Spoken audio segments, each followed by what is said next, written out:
Yeah, I got the readers on. Could only mean one thing. It's time for a book review. You don't say. Okay. Well, we got Almost Perfect by Judy Duarte here, and we're going to read the back to you because it's Cowboy at Heart series. The ride of his life.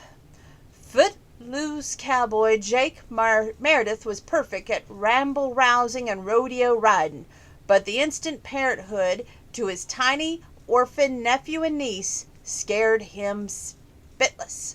Jake was terrified he would fail as a father. Where to turn for help?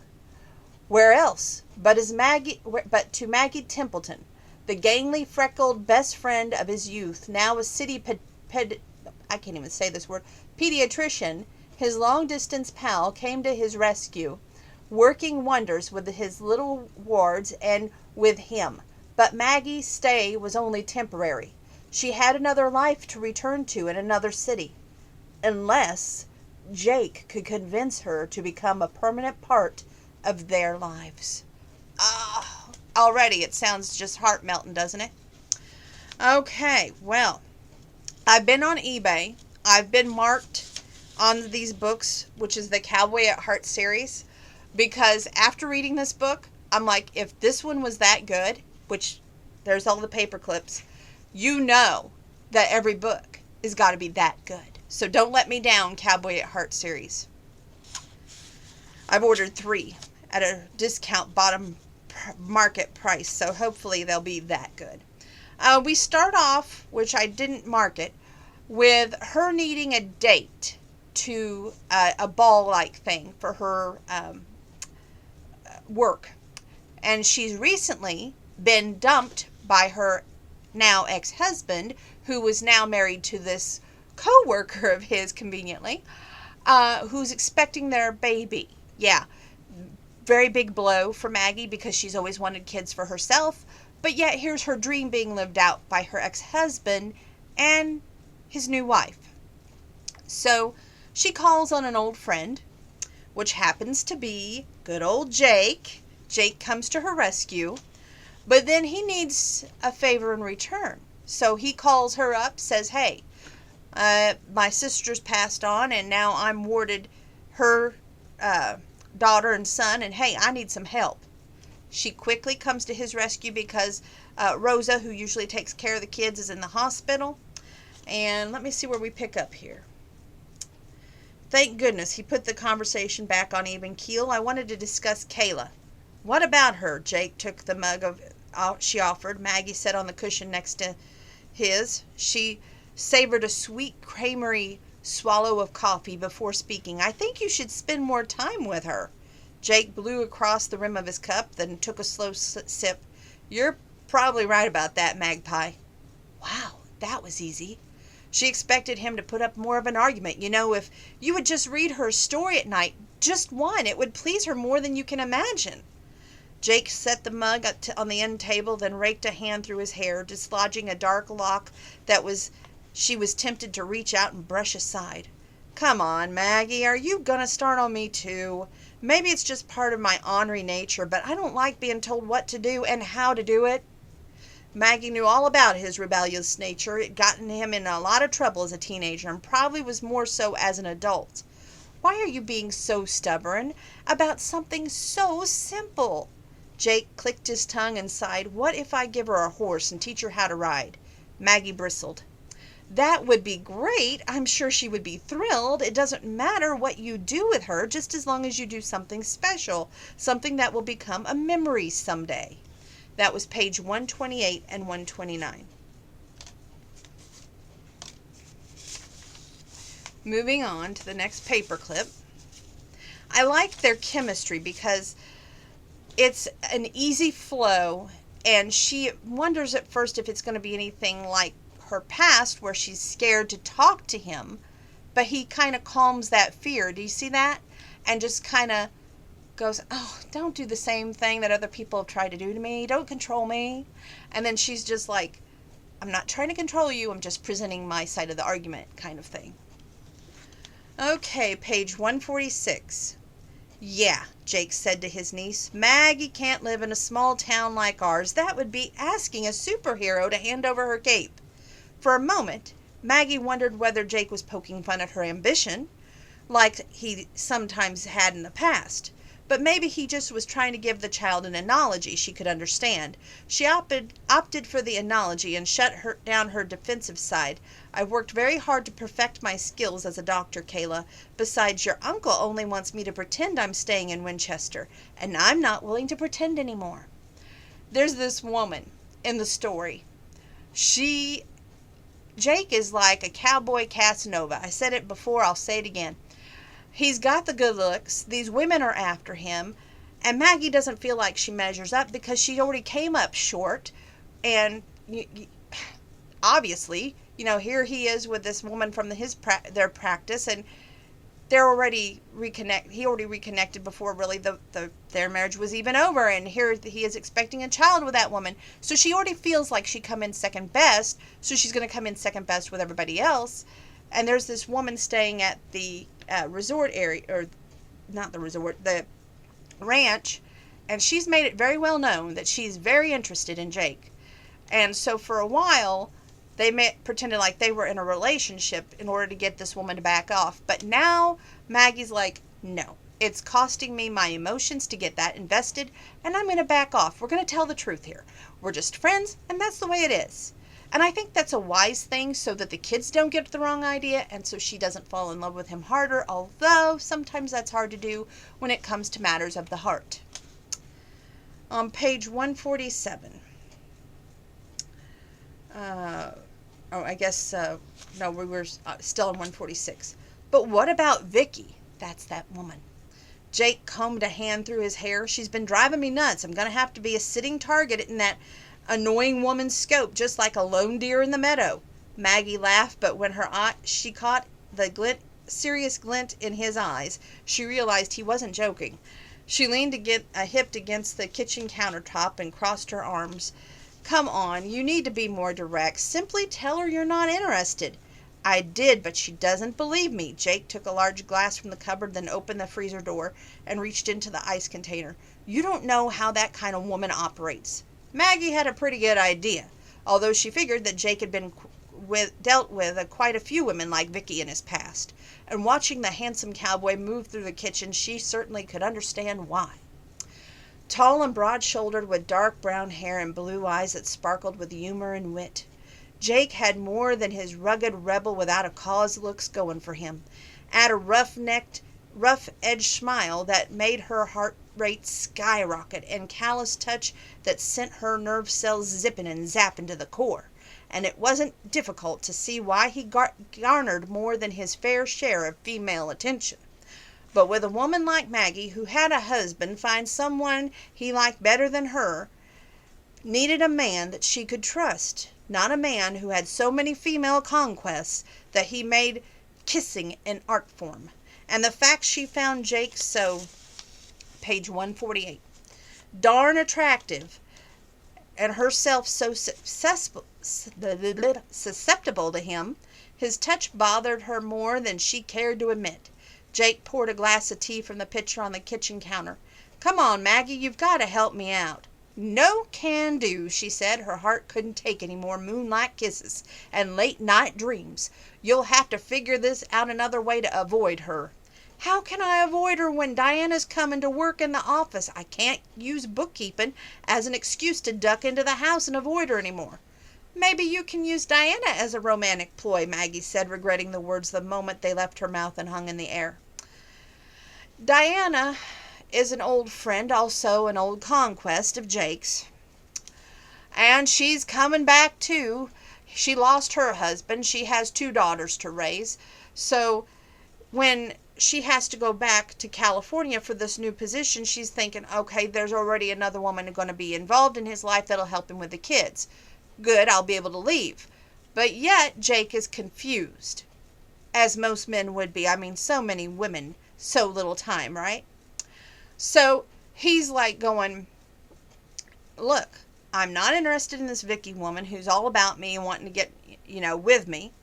Diana, he was wanting to get with her, but yet he's confused about his feelings for Maggie, so he really doesn't know where he's going with her yet. Will he find out? Only when I find out. Stay tuned here.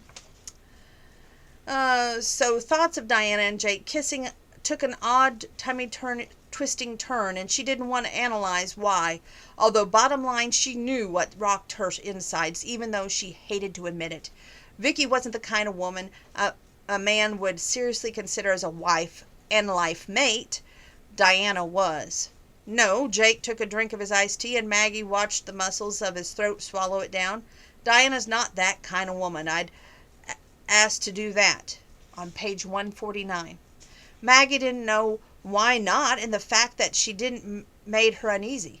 But you don't mind me. I'll get it right in a minute.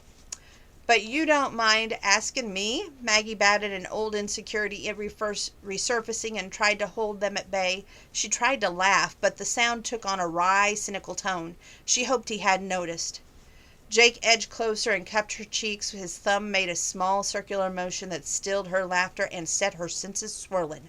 His gaze snagged hers, and the threatened never to let her go. "You're my best friend, Magpie." His hand slowly lowered, and she fought the compulsion to reach for his wrist and hold it in place. Instead, she took a step back. "You're the best friend I have, too," she said, and she meant it. But friends didn't make each other go weak in the knees and make them contemplate things best left alone. Yep. There goes the microphone. Okay. Page 154. "You're a good daddy, Jake," Maggie said, "no matter what you say." "Yeah, well, this kind of stuff is easy for me. It's more than that, Jake. You've always kept people at arm's distance, not wanting them to get too close." So hadn't Maggie done the same thing throughout the years? She had her own self-defense mechanisms, her own way of avoiding relationships. He didn't see any point in bringing it up, though. He didn't like venturing into that psychobabble stuff. Page 155. "Out of love for your niece, you reached out to her, spent some time with her, and you saw the response you received. That's all she wants. Just more of your time." He hoped that was all Kayla wanted, because he wasn't sure. If he could give her anything else, someday in the future, he feared he would disappoint her, let her down. But he wouldn't stew about it. Like I said, teaching her about horses and riding comes easy. "It's more than that, Jake. It's reaching out, doing something you're uncomfortable with, and I admire you for it." She squeezed his shoulder. "You make me believe in men again." Her words struck a guilty chord, and he felt himself tense. "I'm not that kind of guy a woman like you should believe in." Hell, he'd been running from things for so long, sometimes it was hard enough to believe in himself. "Hey," Maggie said, turning him toward her. She wrapped her arms around him and held him tight. "I really appreciate what you did for Kayla." Isn't that a touching moment? Okay, moving on. Page 158. Here we go, girls. That moment of self-doubt, it's going to come out here. Moment of thinking that she's not enough, it's going to come out here. Here we go. Other women. Those old insecurities mounted a full-scale attack and blew a chilling sense of reality in her face. For years she tried to prove to herself that she was worth by being the best in everything she did. Some old habits were hard to break. Would she ever measure up? Did she care if she didn't? This is page 158, by the way. Maggie slowly pushed against his chest, breaking the mind-spinning assault on her rational. "You've got to stop doing that to me," she said, her voice husky with the truth of what she'd been fantasizing. She quickly looked to the porch where Sam and Kayla sat on the wicker love seat. Kayla held a protective arm around her brother's shoulder, and Sam drove a little red truck along the bumpy armrest. "You were a willing participant, Maggie." "Only too willing, if the truth were told." She blew out an exasperated sigh. "Okay, I'm obviously attracted to you. I'll admit it. Good, because you turned me inside out, lady." She feared too many women had already turned him inside out, but she was flattered all the same. Page 159. "So what are we going to do about it?" she asked. Jake cracked a knowing grin, and his answer was clear in heavy, sexual-charged silence. "And after that will once be enough?" "Maybe," Jake said. "Who knows?" Maggie sure didn't, but something buried deep inside, something frilly and romantic and prone to dreams of happily ever after, whispered that she wanted more than a star-spangled climax. A sexual relationship should mean something other than the physical fulfillment. I don't believe in one-night stands, Jake. I'm aware of that, Maggie. He crossed his arms and shot her that bad boy smile she'd come to expect, and, unfortunately, found somewhat endearing. But I can't offer forever. And neither could she. A sense of remorse settled over her as she realized nothing would ever come of the passion and desire unless one of them crossed the line they'd drawn in the dirt. Jake glanced and scuffed his boots, then looked up at her and slid her another smile. But I've got an idea, a compromise, so to speak. How about a one-on-one relationship until it's time for you to leave? Isn't that what every woman wants to hear? Men. Page 161. She couldn't risk losing Jake's friendship, and she couldn't risk not being good enough. It's the message her ex-husband had left behind when he found love in the arms of another woman. And if there was one thing Maggie couldn't bear, it was not being good enough. Stupid girl, can't you do anything right? What were you thinking? The old voices from the past crept on into her consciousness, prompting her to chase them away with a slap to the pink-tiled wall that sent puffs of suds floating in the candlelit room. Would those irrational insecurities... We're going to get this line right. Would those irrational insecurities ever stay buried? Moving forward.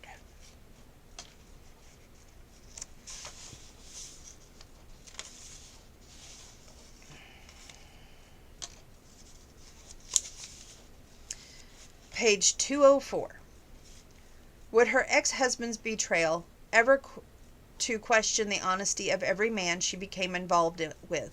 Not if she refused to let it, not if she made the conscious decision to trust Jake. It was the right thing to do, the only thing to do. Page 205.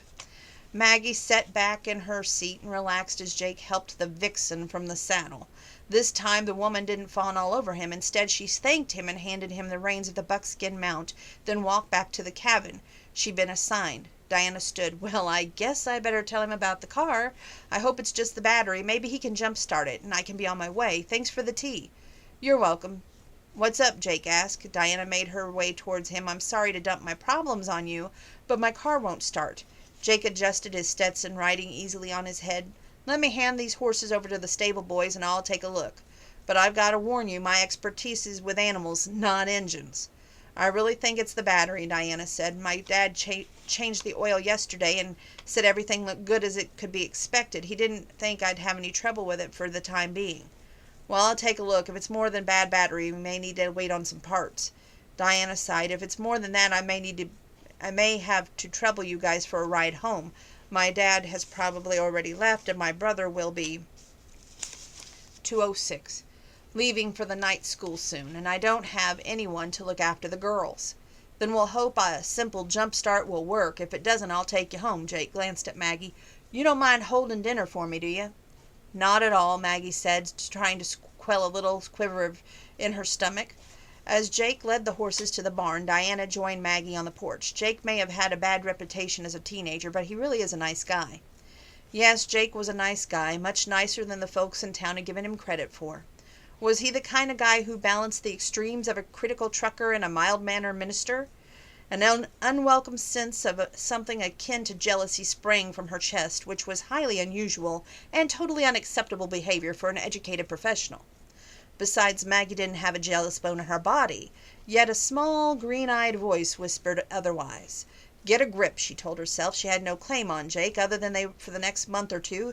After that, they would be separate lives to lead. Jake deserved to find a loving, kind-hearted woman who would be a helpmate, a woman who would be good to the kids, a woman with whom he could build a home.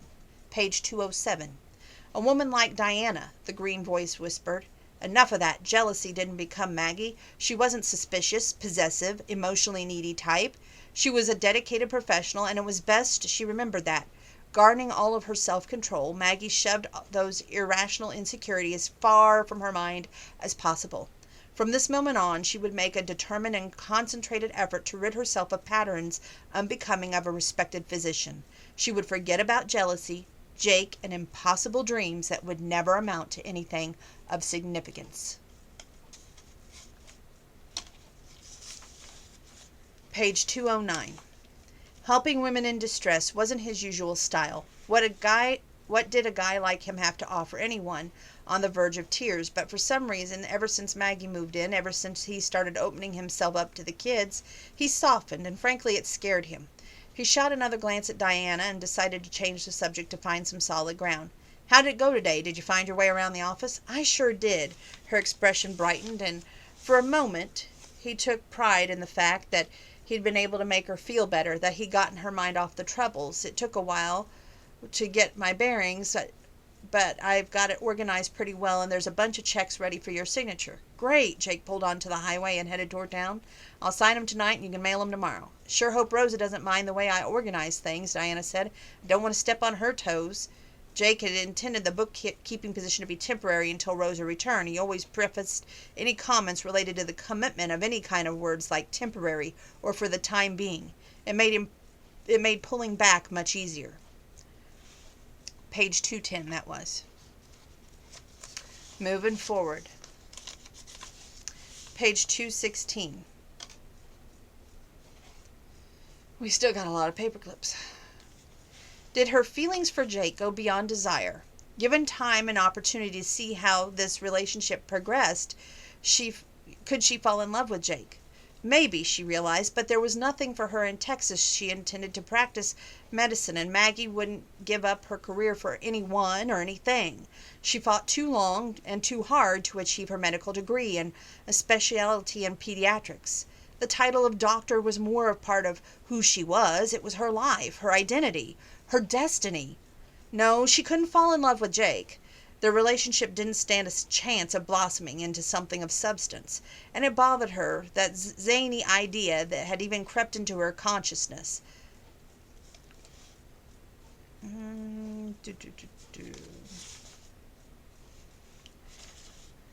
Look what making love to Jake had done to her. Page 217. It made her think of all kinds of weird, irrational thoughts, but love had nothing to do with it. Once they sat down and discussed what had transpired last night, she could find some balance and rid herself of wild thoughts of a romantic love and those suddenly unwelcome twinges of jealousy that seemed to spring up out of nowhere. If she and Jake could just talk things over, she would feel so much better. Maggie needed to know where she stood with him, or more important, where she wanted to stand with him. She puttered around the kitchen, wiping down counters she already cleaned, and then decided to take a peek in the family room and check on the children. The sight on the sofa made her breath catch and her heart swell. The rough-and-tumble cowboy sat with his arms around Kayla and Sam, nestled on his lap. The little boy sucked his thumb while clutching his tattered yellow blanket. His sister held a sleeping pup. Jake had his eyes transfixed on the animated scene on the big screen television, brushed his lips across the head of Sam's, and as though to savor the scent of baby shampoo and the softness of downy fine hair. Page 218. Deciding to allow them alone time to bond, Maggie quietly stepped away from the doorway and went into her private bathroom, where she would draw a nice hot bubble bath, a luxury that had become her custom in Texas. Back home she'd been inclined to take showers, although she wasn't sure why. Time, maybe, too busy to pamper herself. Maybe, but she suspected there was a psychological healing that took place while soaking in the bath. If that were the case, her mind, body, and soul were on the mend. She certainly hoped so. When she moved to California, she intended to throw herself into her work. Page 233. Maggie realized her own life had been focused in the same fashion. Like Peter Lynch, she thought also in terms of after she graduated from medical school, after she established a practice, after she paid off the student loans. Okay. Page 244 and 245. What a blessing this day has been, Diana said. God sure has a way of working everything out for the good, doesn't he? Did he? Maggie wasn't so sure. Falling in love with Jake had complicated her life in a way she hadn't expected.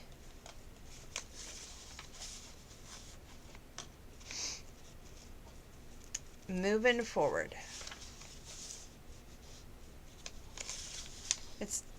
Here we go. 256. He shook her hand. Jake Meredith. And I'm not convinced that you can't, or that you can help me. She grinned. Let's see about that. Now, who's he talking to? Well, he wants to go to school so he can get a handicap branch going for people like his niece who's in need. And he wants to be able to welcome these people to the ranch, but he hasn't told Maggie, so Maggie's thinking that he's cheating at night instead of doing this night school bit. And that's not wise, because it causes problems. But anyway, we're going to go back here. An hour later, Jake headed home. For the first time in years, an educator had given him reason to believe in himself. It made him wonder what a little kid could achieve if one of his first teachers had given him hope instead of scolding daily. Betty had shared the story of her own nephew, a young man from a troubled background who became a psychologist and now worked helping kids in low-income families with 2 or more strikes against them. Maybe Jake wasn't stupid or irresponsible or undisciplined and lacking focus, descriptions a host of teachers had tossed at him in the past. Not that he was a hellion growing up. There was no other way to describe him, he supposed, but being tough had been his way of standing tall or fighting back. Betty Lou Johnson was a hell of a saleswoman because she sold Jake on himself, and she signed him up for not only a computer courses, but a series of classes that would help him brush up on their skills he'd never polished, and new skills that would never enable him to pass the GED by Christmas. This is page 257. Or sooner, depending on how easy he found the classes. The sky is the limit, Betty Lou said. Jake didn't know if he believed her that or not, but if he managed to pass the GED and get some computer skills, he might feel more capable of tackling the regulations required to establish a specialized ranch. Fear of failing hovered around him like a cloud of trail dust, but he fought it off. As long as he kept his efforts a secret, he would not be the only one to know whether he failed or not. Wrong. On the drive back to the ranch, Jake realized that more hung in the balance than a dream. Any chance of a successful relationship with the kids, or even a long-distance relationship with Maggie, depended upon him believing in himself, and believing he could make something of the ranch in his life. He needed to know that people in his life who mattered, the people he loved, could depend upon him to follow through, to do the right thing. A ranch for handicapped kids. Could a guy like him take on something of that magnitude? Maybe if he could prove himself that he could succeed at night school. Everything hinged upon him making this work. Could he pass, page 258 and 259. Could he pass the GED requirements or any of the classes he signed up for? He wasn't sure, but the biggest question of all faced him now. Could he handle the embarrassment of failure? Maybe if Maggie never found out what he planned to do. After the kids went to sleep, Maggie joined Jake in the living room. The television displayed a rerun of one of the crime dramas Jake liked to watch, but instead of looking at the screen, he stood at the window and peered out into the dark of the night. Maggie slipped up behind him, placed her arms around his middle, resting her hands upon the flat of his stomach. He covered her hands with his, and as though holding her, keeping her close. Or had she merely gotten to the point where she read into everything he did or said? Ever since she realized that she loved him, the words struggled to surface and make themselves known. But she couldn't very well dump her feelings on him, not unless he admitted that he loved her too. They had made a commitment to each other, but that didn't constitute any lasting strings. Hadn't Jake told her he couldn't offer her forever? And even if he could, Maggie wouldn't take him up on it. She leaned in against his back and relished that woodsy scent of mingled with musk. She promised to help him out for 6 weeks, 2 of which had passed. Their days were limited as their passion-filled nights. "What are you looking at?" she asked, even though she doubted he was gazing at anything in particular. She didn't dare ask what he was thinking about, probably because she was afraid it had something to do with her, them, and a relationship that had no chance to grow. He turned and his eyes searched hers, looking for some kind of answer, she wondered, or looking for love. Ah, gee, there she went again. What made her think she could burden their relationship with a sentiment like that? Saying goodbye would be difficult enough, but knowing he loved her too would hurt them both. and there was no way around it. Maggie was leaving in under a month. "I'm not looking at anything," he said. That must mean he was thinking about, but as usual he held back what and kept his thoughts to himself. "I've got a great shoulder to lean on," she said. And we're going to move forward. You'll have to read what else is said there. This is page 279.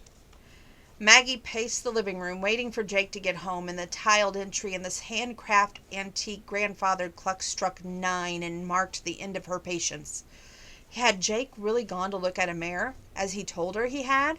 Maybe, but doubts tumbled in her mind. It would take everything she had to maintain a calm, professional manner and not meet him at the front door screaming like a fishmonger's wife. She slowed her steps by the sofa and placed her hands on the backrest side. What was wrong with her? And more important, what was she going to do about it? Confront Jake with her fears, her insecurities? No, she'd rather tell him it was time for her to leave, time to revert back to her medical life she'd been trained to lead, and why not back in the real world of life and death? She took charge. Page 280 and 281. And relied on the skills she worked hard to learn and perfect. She was in control of her senses, instincts, and thoughts. She was like she had been today at the hospital while in the ER. She hadn't experienced any of those weird feelings that plagued her here at the ranch, not for a moment. Boots' steps sounded on the front porch, and as the door swung open, she turned and faced Jake, expecting a happy grin to mask his secrecy. Instead, she saw a grim expression. No lazy, carefree smile. When she tried to read his serious demeanor, she spotted guilt and shame. Suspicion clawed at her throat, begging to be set free, but she fought it off with every bit of professional control she had left. He placed his Stetson hat on the rack. "Kids in bed?" "Yes." Her voice seemed to waffle, but not her decision to tell him she had decided to go to California early, maybe in a day or two. She couldn't take the insecurity or doubt of any longer. She needed to escape to a world of reason and order. He moved towards her slowly, deliberately, as though wanting her touch and her forgiveness maybe. In spite of her reserve and the desire to question him, she stepped into his embrace and hoped to lose herself in his arms, and perhaps she would have easily fallen into place next to his heart, and she not pick up a faint, unfamiliar fragrance. The scent of roses. Damn him, there was another woman, in spite of the desire to hold on to her temper, to fall back on her professional demeanor. All hell broke loose. The doctor in her disappeared, and the fishmonger's wife surfaced. A woman who just learned that the man she thought of her best friend, the man she loved, the man who had promised to honor their relationship, had betrayed her. She shoved her hands against his chest. "Where in the hell have you been?" His eyes studied her as though she'd gone stark, raving mad. And she had, crazy with pain, disappointment, and anger, crazy with a broken heart that might never mend. She'd fallen in love with Jake against her better judgment. His sister had said he was a better ladies' man, but Maggie had hoped that he could remain committed to her until she left town. Obviously, he hadn't cared enough about her to wait a few short weeks. Her teeth had clenched to the point of aching, but she relaxed her jaw long enough to speak, to tell him the words that she never uttered to her ex-husband. Page 282 and 283. Maybe because she hadn't been as emotionally involved with Tom, her feelings for Jake ran deep into her heart and soul. "I thought you were a man of your word, Jake. I thought a man of honor, but apparently not. You couldn't even wait for me to leave before finding my replacement?" Jake wanted to defend himself, to tell her he hadn't been with anyone else, to tell her he cared too much about her and their friendship to even look at another woman, but his sense of failure was too strong, too overwhelming. What kind of defense could he offer? The truth? "Hey, Maggie, I was out wasting my time, spitting in the wind." Besides, other than laying his guts wide open for her, what did he have to offer her? A life of scrubbing bathrooms, wiping noses, and driving carpools? Maggie was a talented doctor, for God's sakes, with a top-notch practice waiting for her in California. She didn't belong on Buckaroo Ranch, and Jake was stuck here for good. Their relationship had been doomed from the start. He knew it, and so did she. "Aren't you going to say anything?" she asked, voice rising. "Aren't you going to offer me some kind of explanation for being gone nearly every night for the past 2 weeks?" She slapped her hand on the sofa back, although he figured she really wanted to smack him instead. "Damn it, Jake, you smell like some other woman's perfume." Jake looked at her, and the pain-filled fire in her eyes. Maybe he should say something to appease her, but the only thing he had to offer was the truth, that he was a loser, that he'd let her down today. She just didn't know it. Hell, he'd never been able to hold on to a relationship together, and he had no reason to believe this one was any different, particularly with her leaving. Besides, Jake could never give Maggie what she needed, even if he knew what that was. She had always managed to snatch her own dreams, fulfill her own needs. Nope, this relationship was going nowhere, and the sooner they both faced it and got on with their life, the better. In a humane act, much like putting down an old crippled horse, Jake let her think the worst. "Does it even matter what I say? Maggie, you're leaving anyway." Then, falling back on the best defense mechanism he had available, he turned and strode down the hall and into his room. Maggie watched Jake walk out of her life and out of her heart. And when the bedroom door closed with that final thud, she crumpled to the floor, devastated by the blow and overcome with tears.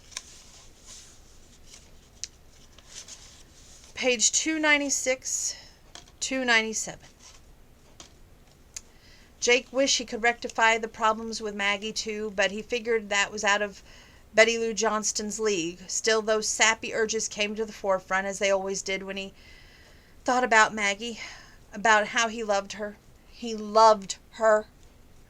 The reality of that jolted him to the bone. He loved Maggie, and he let her go away thinking that he was a liar and a cheat.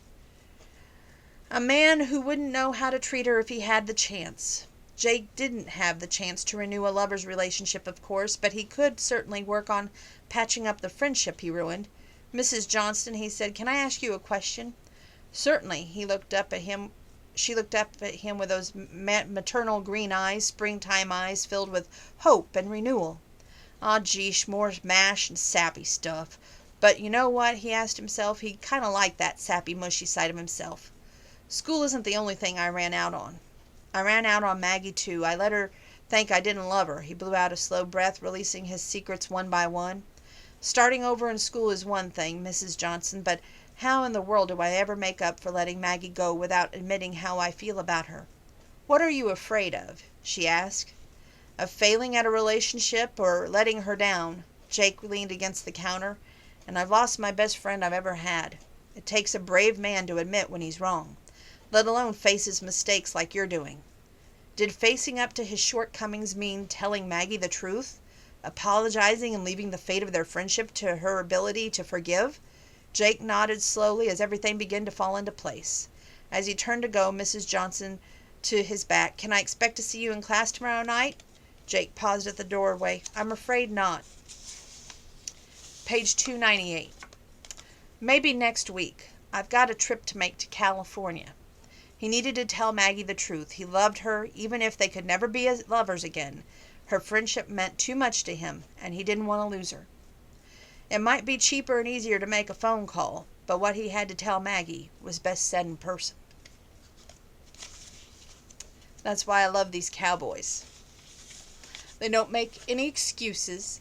They don't make any irrational reasons why things won't work out. They take time, they take effort, and they show their emotions. Sometimes that has to be pointed out by a third party, but at least that third party doesn't work against them. Here we go. Page 302. Now, he's went to California. He's talking to Maggie now. This is after her shift at the clinic that she now works at. Okay, I marked 302, 303, and then we're going to keep on going, it looks like. "I have a confession to make," he said in that soft southern twang she missed. Jake came all this way to California to admit that he cheated on her? It was a wasted trip as far as she was concerned. Surely he didn't intend to give her details.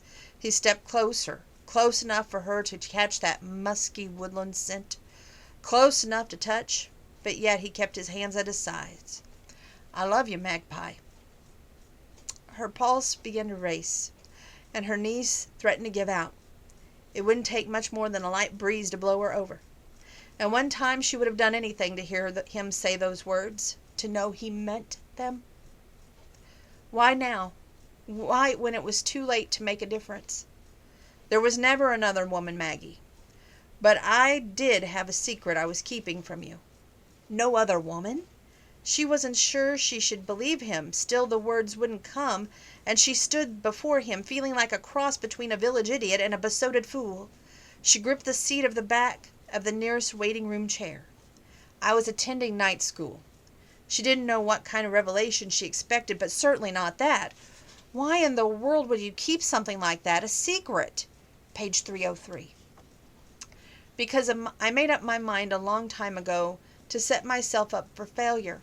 And as far as I was concerned, I didn't stand a snowball's chance in hell of getting a diploma or a GED. But why did you keep that from me? I would have understood. It made a heck of a lot of sense to me at the time. He jammed his hands in the front pockets of his jeans.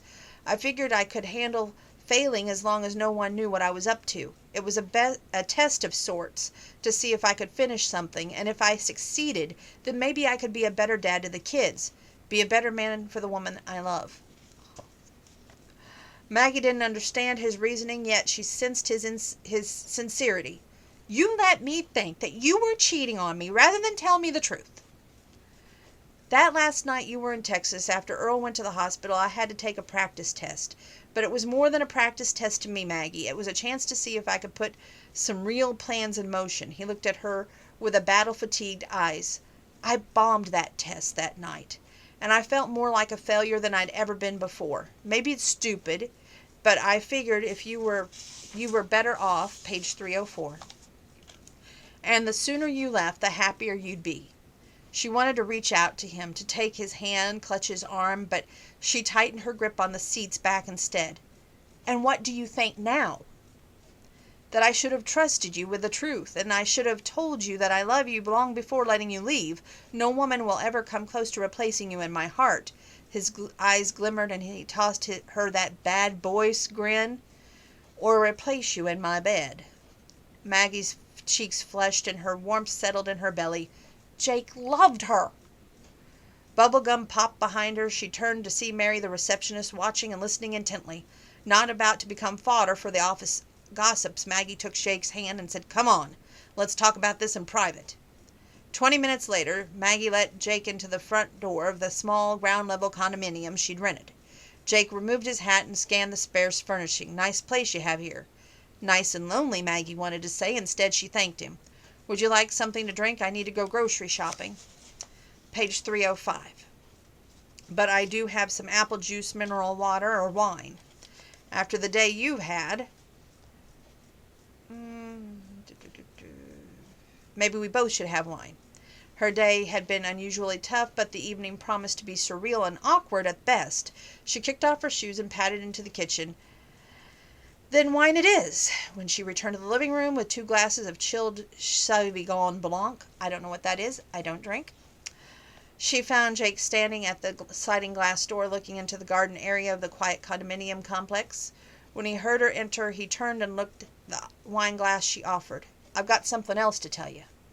What's that? She asked, completely surprised by his visit, his admission, his secret. I've got a real game plan, Maggie, one much bigger than night school. He always scoffed at her when she asked him if there had any dreams or goals. This was the first he'd been willing to share. I'm going to make Buckaroo Ranch a place for handicapped kids like Kayla to attend, a place where they can feel good about themselves. The scope of his goals stunned her, but it also filled her with pride. If there's anything I can do to help, I'd be glad to. Page 306. Thanks, he said. I still have a lot of research to do, but I'm finding a ton of stuff on the internet. I'm checking out into insurance and government regulations. It won't be easy, but I'm determined, like you always been, Maggie. She could see that. Hope had brightened his eyes, and his gaze snared hers, pulling her into his dream. You know, she said, I do foresee one problem. Jake tensed, and she thought he might be bracing himself for opposition. What problem do you see?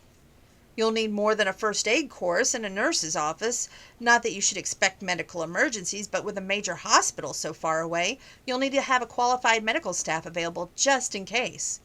You're thinking about Earl and the trouble we had getting him to the hospital. Jake took a swallow of the wine and glanced out the window as if he might find a solution. The children who come to your ranch will all have health issues.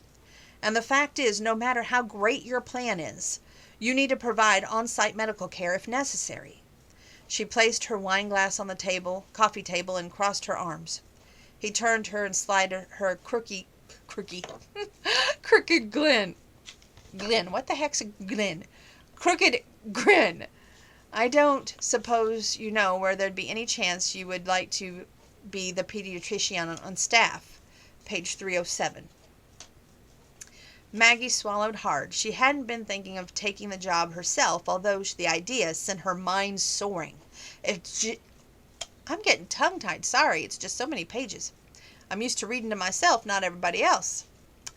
If Jake loved her, and she loved him, too, a long-distance relationship wasn't going to work. The job offer has merit. I guess I'd have to think about it. How long do you need? He asked, taking another drink of wine and watching her intently over the rim. Well, it depends. On what? Does that job offer include a marriage proposal? Jake sought her gaze as though trying to gauge her sincerity. Are you willing to marry me, Maggie? I love you, Jake, and the marriage seems like a solid game plan. Will you let me balance my career with being a wife and a mother? In a heartbeat. He set his glass on the lamp table and took her into his arms, drawing her close. She relished the scent of his cologne, the intoxicating feel of his body pressed against hers. He drew her into a powerful kiss, one that spoke of promises and forever. When they came up for air, she smiled. Marriage is going to place a lot of demands on you, Jake Meredith. Page 308. What kind of demands? He didn't loosen his hold, didn't appear to be worried. I want it all. He furrowed his brow. What do you mean by all? I want you to share everything with me, your heart, your hopes, your fears. No more secrets. Jake cupped her cheek. I'll give it my best shot, honey, but I've been a loner for a long time. Some habits are hard to break. She placed a hand upon his chest and felt the warm, steady beat of his heart. And there's one more thing. Lay it on the line, honey. No more leaving the bed before I wake up. I want to spend the rest of my nights holding you until the sun comes up. He kissed her tip of her nose. That's one easy, magpie. I thought you'd like getting a few extra minutes of sleep. I don't especially crave sleep when I'm in bed with you. Then she took him by the hand and led him to her bedroom, where they would celebrate the love they felt, the promises they made, taking their time as they undressed each other, savoring each glimpse, each touch of skin and heart heat. Heart heat's all the same, right? As Maggie stood before Jake, bare and free of the old insecurities, at last she kissed him with all of her heart and soul. He returned her love, stroke for stroke, word for word. Page 309. Two friends had become lovers and partners for life. Forever was in their reach. Maggie closed her eyes and whispered a prayer of thanksgiving for Diana's divine request that had surely been answered. She had found a special man who deserved her love, a man who'd been her best friend for 15 years. Later, as they lay sated among tangled sheets, Jake brushed a strand of her hair from her cheek. I'm sorry for not trusting you with my secret, Maggie. It's just I've always thought of you were so damn near perfect. I didn't want you to think less of me. She slipped her leg over his and trailed a finger along his chest. I'll never think of you as anything less than perfect, Jake. As he caressed the curve of her hip with a calloused hand, he gazed at her with honesty glimmering in his eyes. This cowboy isn't perfect, honey, and I'll never be. This woman thinks that you are, and that's all that matters. And that was page 309. I'm not going to read what happens next. I want you to read what happens next. This is an outstanding book, and it gets a 20. Another 20. Can you imagine that? And I want you to read it. So make sure that you read it to find out the struggles they go through, to find out why love conquers fears and insecurities, and most importantly, anything that he didn't want her to know is now laid on the table so they can talk it all out like mature adults and work it all out.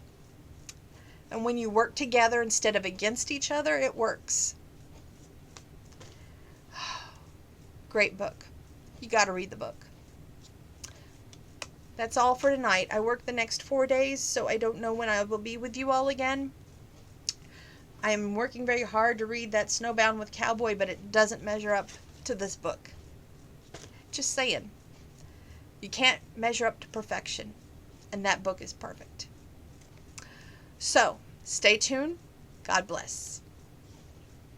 And stay safe. Keep washing those hands and social distancing.